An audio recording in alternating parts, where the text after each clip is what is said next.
So have you heard about that new Pinocchio movie? It is made by Guillermo del Toro, and it features a drunk Geppetto taking place during World War One, and Geppetto's son dies in a bombing. This is Guillermo del Toro's version, and it signifies a generational shift in animation and what it means to people. However, it has been traditionally seen as a kids genre, so much so that according to Cartoon Brew, when choosing the best animated feature, the Academy members who are voting will often just ask their kids what was their favorite animated movie of the year and vote with that. There is a clear disdain for animation within Hollywood, and with recent layoffs from HBO Max and and cancellations of famous and trending shows, this has become ever more clear. However, I feel like this does an insane injustice to animation as an art form. I would like to look at why animation has been seen in this way, who has been trying to change this, and finally, what can animation do that nothing else can?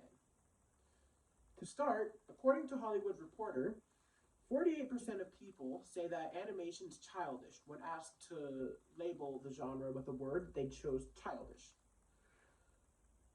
This begs a question as to why that is.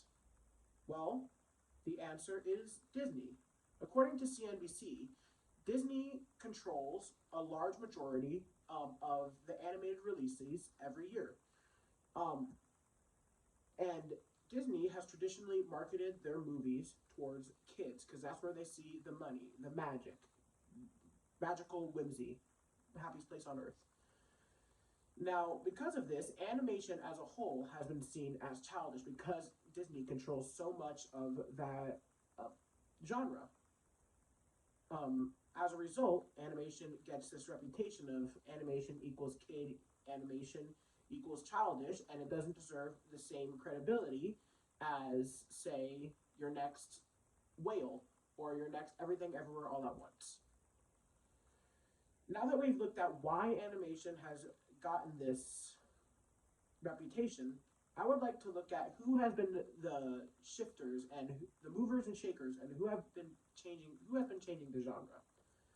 Well, the answer is surprisingly one of Disney's own animation studios, Pixar.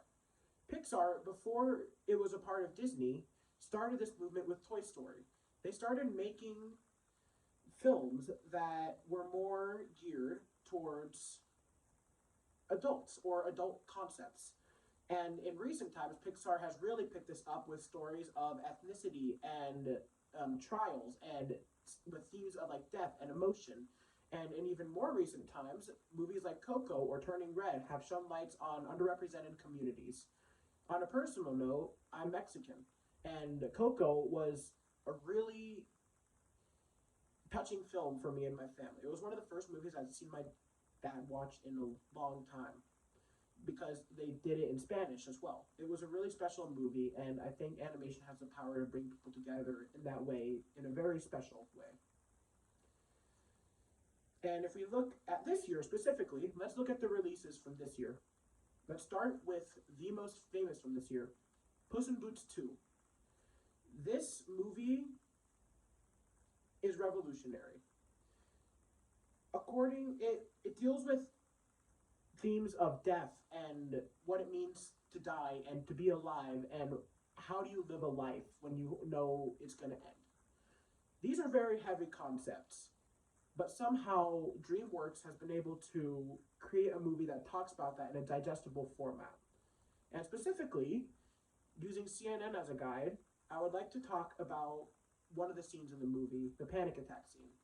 So, according to CNN, this scene talks about mental health in a very healthy light and in a very positive way, and in a way that generates conversation and in a way that promotes talking about your feelings rather than bottling them up.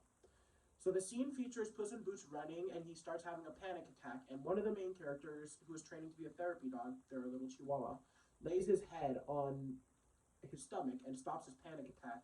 And essentially, it's important for people to see something like that, and especially even though animation shouldn't be seen as just a kids genre, a lot of kids will watch animation, and having a scene like that in a movie like that is super important, in my opinion, for kids.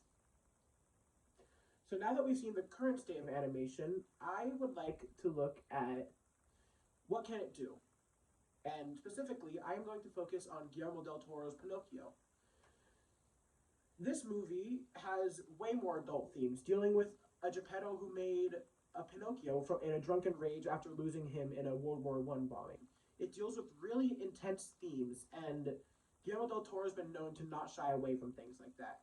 According to Remezcla, he's been quoted as saying, animation is a genre for artists. It is made so that artists come together and make something special. You need storyboard artists, you need writers, you need music, you need stop motion in the case of Pinocchio. You need so much to make this work.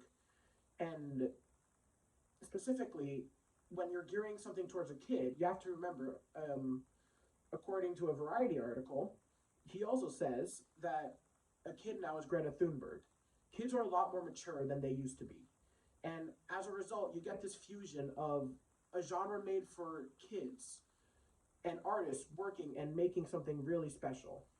And with that, you can make really good symbolism out of this. And you can get things like in Pinocchio, where half of his face is unfinished because Geppetto was drunk and got more sloppy as time went on. To review, I would audience to review. Disney has created a genre that has been seen as childish. Recently, that's been changing, and finally, audiences are noticing. Puss in Boots 2 is number 2 on the box office right now, according to the recent box office numbers. Audiences are liking this shift, and I hope that this speech has shown you just how useful animation can be as a genre. Thank you.